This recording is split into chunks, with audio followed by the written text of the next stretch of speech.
যাইবে লাগে তাহাকু জানয়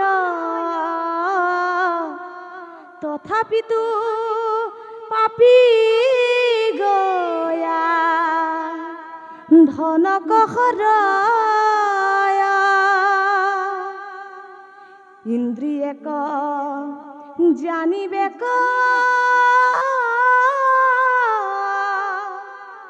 নপাৰে দুৰ্জন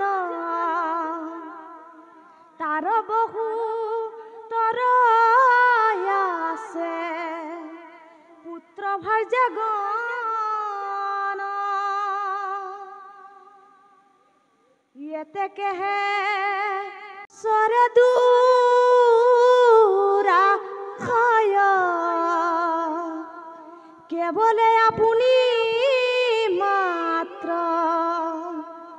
নৰক ভুঞ্জয় শুনিওদা নৱগণ মুহুৰ বচন যিটো জনে কৰে মাত্ৰ কুটুম্ব পোষণ কৃষ্ণ কৃষ্ণ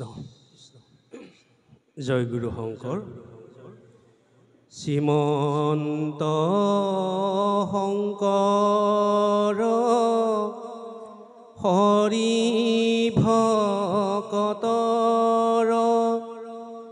জানা যেন কল্পতৰু আপোনাৰ হব মহামহন্ত বৈকুণ্ঠ পাৰিষদ স্বৰূপ গুৰুজনা একান্ত সেৱক আপোনাৰ হবৰ দ্বাৰে গুৰুদেৱ নাম ভকত চাৰি বস্তু বিৰাজমান হৈ আছে। আজি শিৱসাগৰ জিলা শাখাৰ অন্তৰ্গত খনামুখ গাঁৱৰ শ্ৰীমন্ত শংকৰদেৱৰ কলাকৃষ্টি এই মঞ্চৰ সমবেত হোৱা সমূহ বাপ বান্ধৱ আইমাতী শিষ্যলৈ সেৱা নিবেদন কৰিছোঁ। ইতিমধ্যে দিন যোৱা কাৰ্যসূচীৰে সন্ধ্যালৈ যুৱক যুৱতীসকলে এভাগী মহাপুৰুষা নাট ভাওনা প্ৰদৰ্শন কৰিব। ইতিমধ্যে এই দিন যোৱা কাৰ্যসূচীত ভাগৱত পাঠ আৰু ব্যাখ্যা অনুষ্ঠানত আপোনাসৱে শ্ৰীমন্ত শংকৰদেৱ সংঘৰ মূলৰ প্ৰচাৰক সন্মানীয় অনিল তাঁতী বাপজনাই ইমান সুন্দৰকৈ ভাগৱতৰ বিশ্লেষণ কৰিছে, আপোনাসৱে শ্ৰৱণ কৰিছে। তাৰ মাজতো আমাসৱক দায়িত্ব দিছে। ইতিমধ্যে অসমৰ বিভিন্ন প্ৰান্তত ভাগৱত পাঠ আৰু ব্যাখ্যাৰ যি অমিত ৰস প্ৰাণ কৰে বিলাই আছে। সন্মানীয় প্ৰাণজিৎ গগৈ প্ৰভুজনাই আমাক ইতিমধ্যে ফোন যোগেদি নিমন্ত্ৰণ কৰিলে আৰু সেই মৰ্মে আহি আপোনাসৱৰ এই অঞ্চলত আমি সমবেত হৈছোঁ। কিন্তু আমাৰ ভাগৱতৰ বিশ্লেষণ বা কথা ক'ব পোৱা আমাৰ কোনো বেলেগ এটা জ্ঞানৰ নমুনা নাই।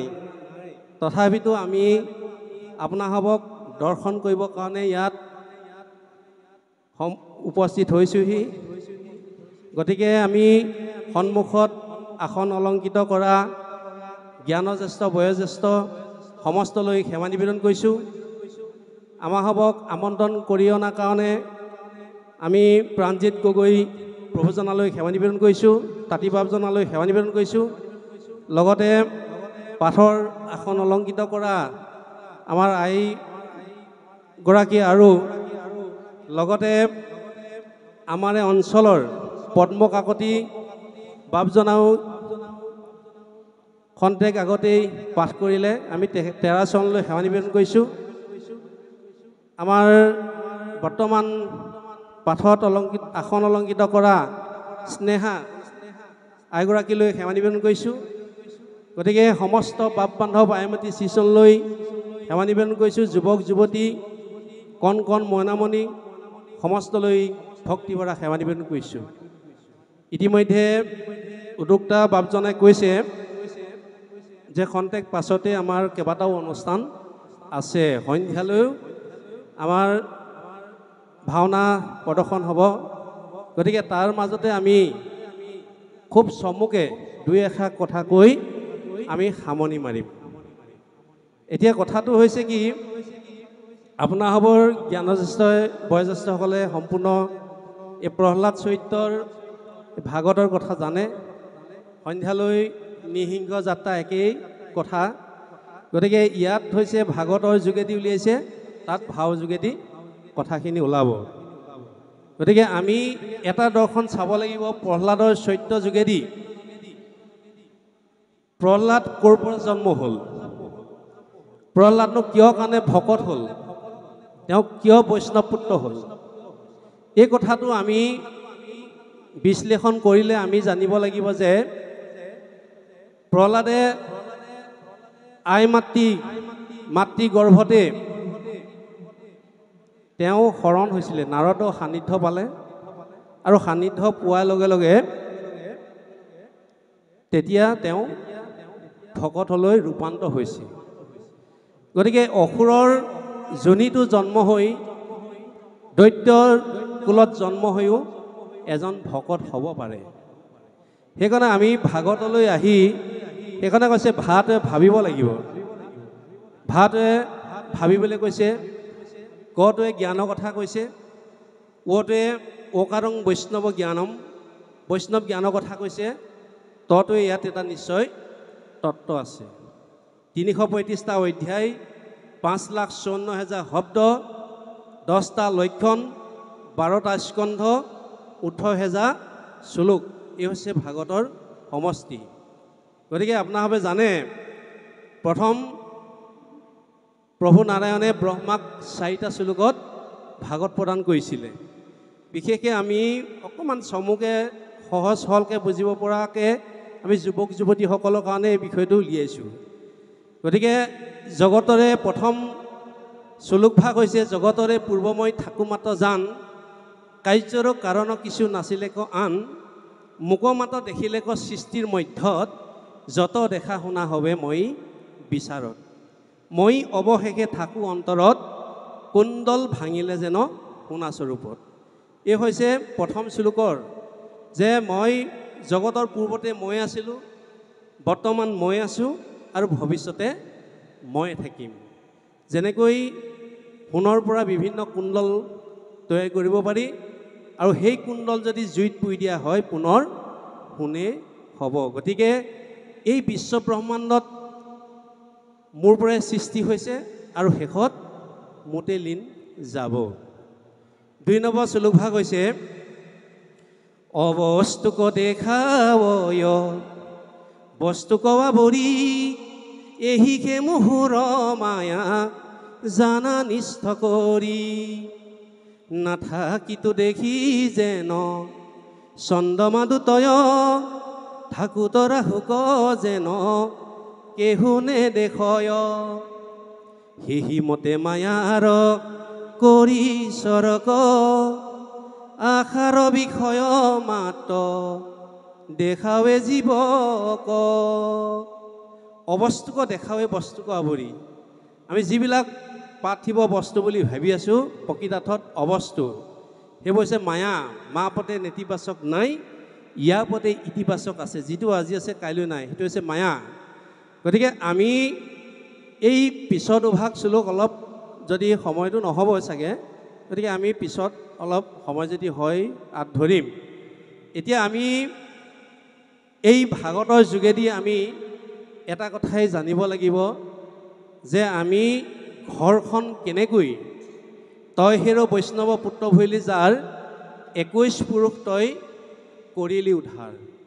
গতিকে বংশত যদি বা গাঁওখন যদি উদ্ধাৰ কৰিবলগীয়া হয় তেতিয়াহ'লে আমি এজন ভকত জন্ম দিব লাগিব, এজন বৈষ্ণৱ পুত্ৰ জন্ম দিব লাগিব। তাৰ কাৰণে আমি কি কৰিব লাগিব? আইসকলৰ আমি এই আঁচনিটো ল'ব লাগিব। বিশেষকৈ আমাক কলিক ঠাই দিছে যে নিপতি বুলন্ত কলি টুকতিলো স্থান, জৈত খেলে যোৱা পাশা কৰে মদ্যপান, স্ত্ৰী পঞ্চ শুনা গৃহস্থৰ থাকৈ জৈত, এহি চাৰি ঠাই দিলোঁ পঞ্চগয়া তৈত। মদ ভাং খোৱা ঠাই, যোৱা পাশা খেলা ঠাই, পৰস্ত্ৰী আৰু পঞ্চশুনা পাপ। এতিয়া পঞ্চশুনা পাপটোৰ বিষয়ে অকণমান আঁত ধৰিব লাগিব, কাৰণ প্ৰহ্লাদ চৰিত্ৰটো যেতিয়া ওলাই আছে এই ভাগৱতৰ কথা, কাৰণ আমাৰ গৃহস্থী ধৰ্ম পালন কৰিবলৈ যাওঁতে আমাৰ নিতৌ 5টা পাপ লাগে। আইসকলে জানে বাৰু, ঠাই সাৰোঁতে পাপ লাগে, মছলা পিছোঁতে পাপ লাগে, ৰন্ধন কৰোঁতে পাপ লাগে, কন্দনি পেশনি চুলি কলক্ষী মাজনী, গৃহস্থৰ পঞ্চহিংসা সিজে ৰাতি দিনী, এহি দুখে গৃহবাসী স্বৰ্গ নেযায়, কৃষ্ণে অৰ্থে কৰি পুনৰ মুকুতি পায়। এই পাপকেইটাৰ কাৰণে ঘৰখনৰ আইগৰাকী বৈকুণ্ঠটো দুৱে কথা, স্বৰ্গলৈ যাব নোৱাৰে।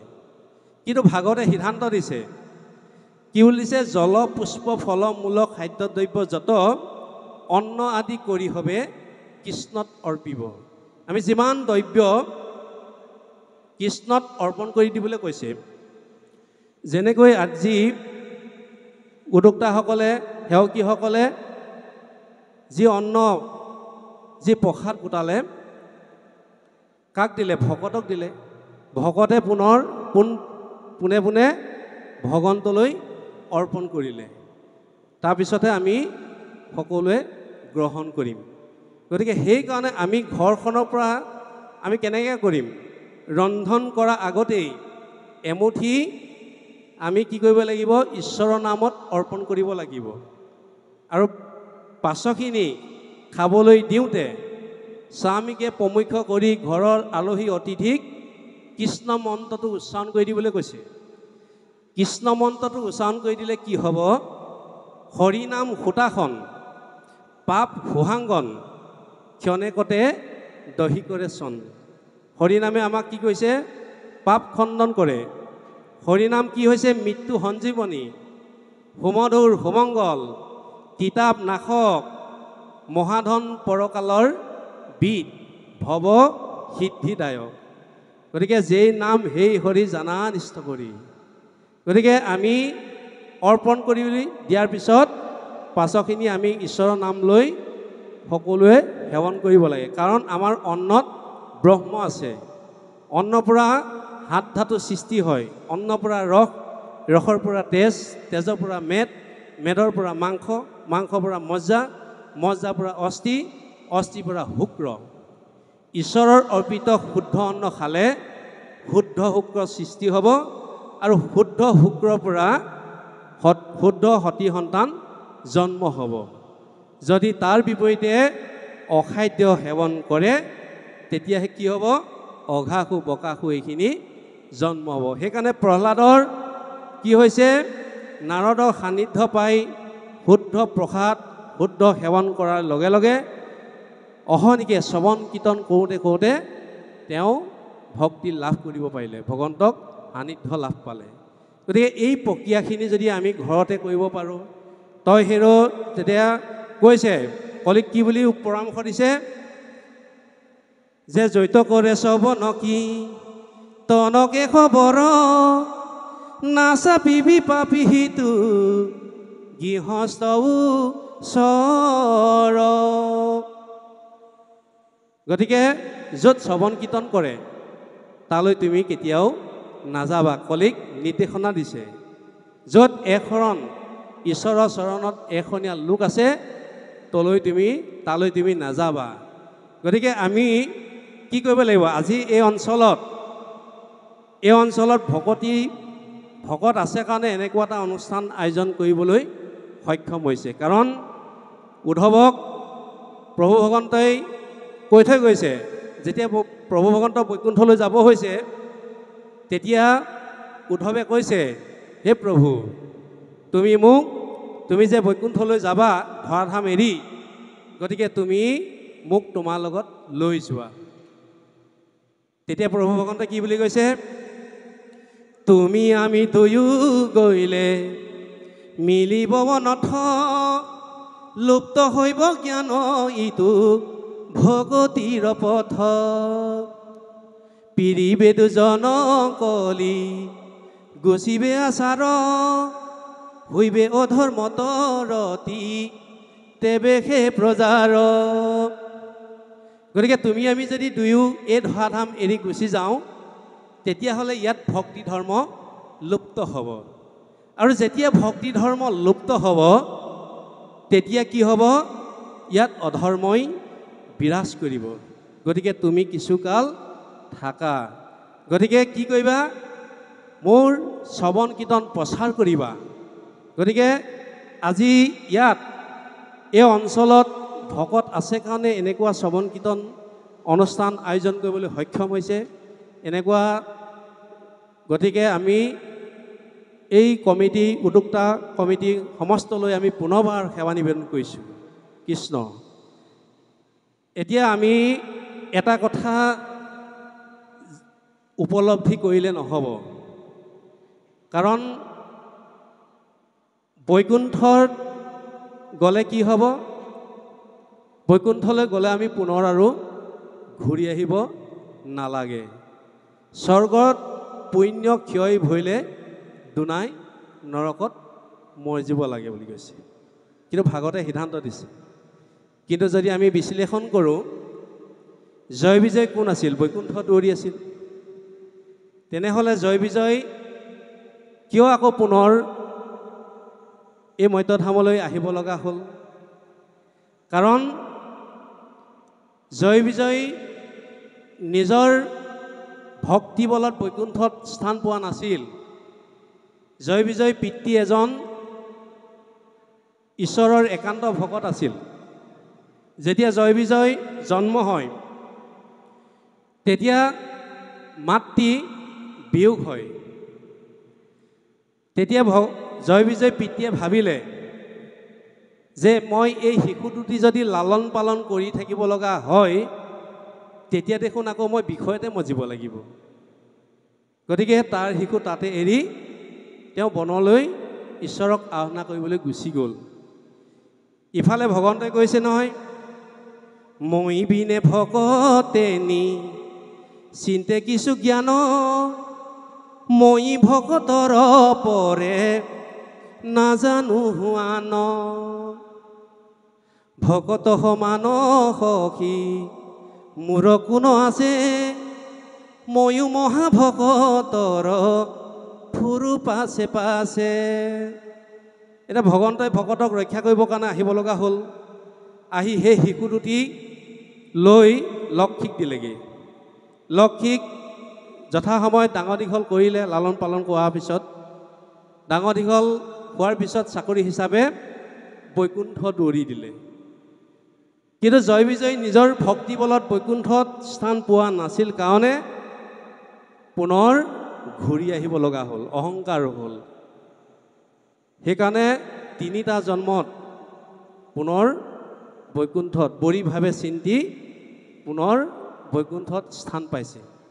সেইকাৰণে আমি বৈকুণ্ঠত মহাপুৰুষ শ্ৰীমন্ত শংকৰদেৱ গুৰুজনাই আমাক সাতশলবীয়া আসনৰ যোগেদি বৈকুণ্ঠত আমাক দৰ্শন দেখুৱাইছে। প্ৰথম হৈছে শান্ত বিলাস। শান্ত বিলাস হৈছে, বিলাস মানে শান্তি ঠাই, শান্ত মানে শান্তি, য'ত শান্তিয়ে শান্তি। এতিয়া আমি শান্তি লাভ কৰিবলৈ হ'লে আমি কি কৰিব লাগিব?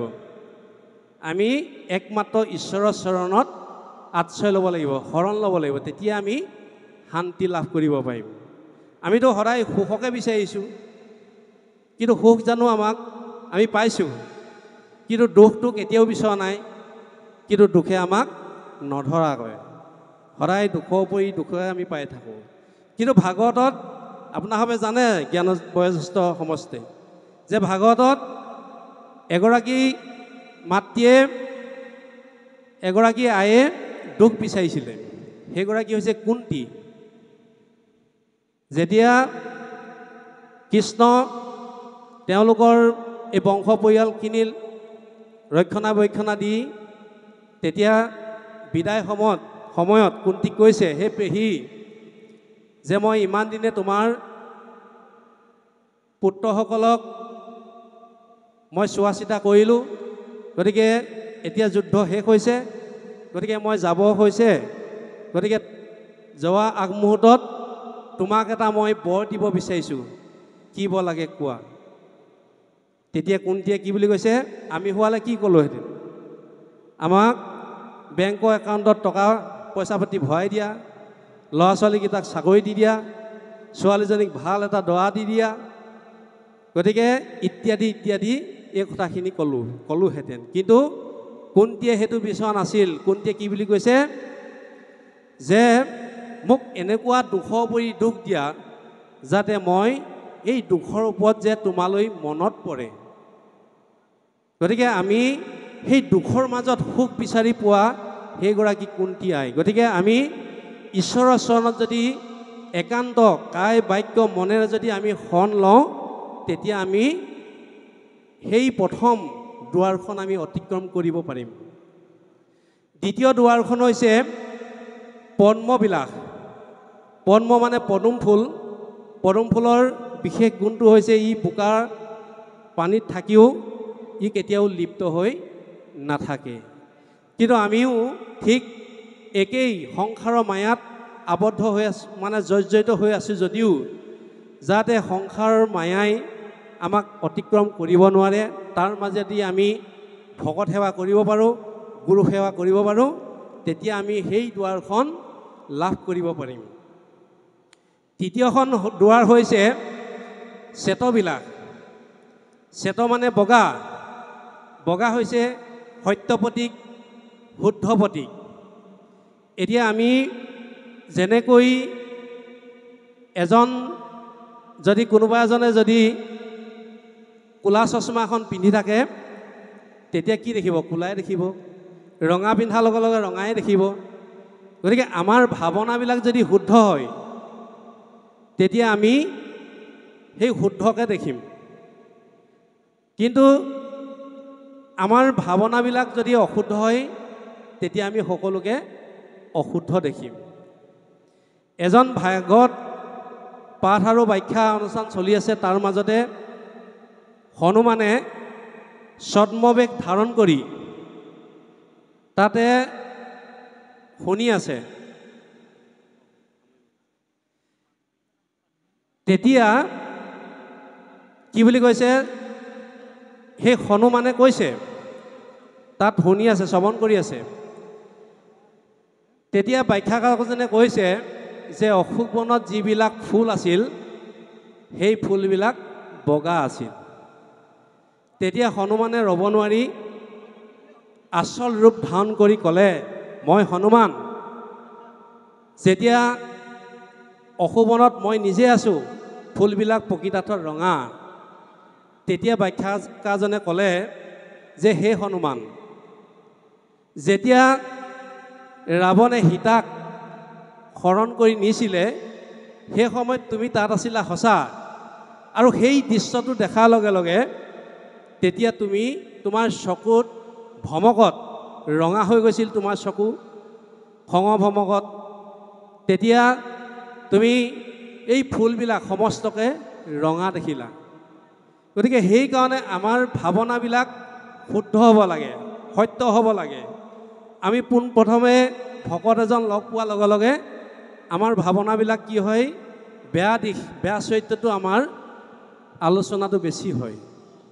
কিন্তু আমি সেইকাৰণে আমি যদি এই শুদ্ধ ভাৱনাত যদি থাকোঁ, তেতিয়া সেই দুৱাৰখন অতিক্ৰম কৰিব পাৰিম। তাৰপিছত আছে হংসবিলাস। হংস হৈছে ৰাজহংস।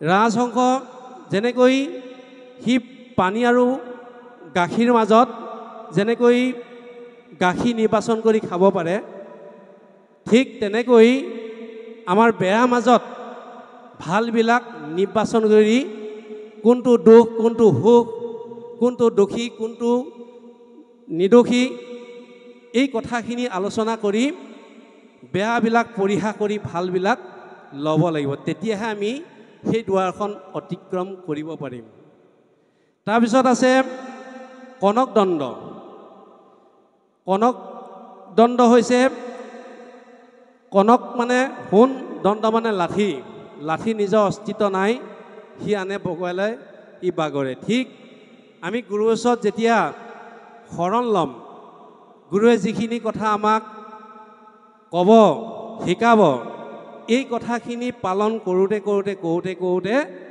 তেতিয়া আমি এজন মূল্যৱান তাৰমানে সোণলৈ ৰূপান্তৰ হ'ম এজন মূল্যৱান বস্তুলৈ ৰূপান্তৰ হ'ম আৰু শেষৰ তাৰমানে আমি চমু কৰিবলৈ কৈ আছে শেষৰ দুৱাৰখন হৈছে গোলোকধাম গো মানে বেদ লোক মানে স্থান সেয়ে হৈছে ভগৱন্তৰ এই সাতখলপীয়া আসনৰ যোগেদি আমাক দেখুৱাই থৈ গৈছে আৰ্হি দেখুৱাই থৈ গৈছে গতিকে কপিলৰ যোগেদি মাতৃ দেৱহূতিক কৈছে যে ইয়াতেই স্বৰ্গ আছে ইয়াতেই নৰক আছে আৰু ইয়াতেই বৈকুণ্ঠ আছে কিন্তু আমি কৰ্মফলেহে তাত লাভ কৰিব পাৰিম সেইকাৰণে কৈছে যে মনশুদ্ধি কৰি আদি যতেক আচয় সৎ সং সবাৰো মূল জানিবা নিশ্চয় জীৱৰ দুৰ্লভ পাশ সংগ কহয় কিন্তু দুৰ্জন সং এৰিবে লাগয় সেহি সংগে নিতে যদি সাধুত কৰিত মুখ্য দুৱাৰ তেবে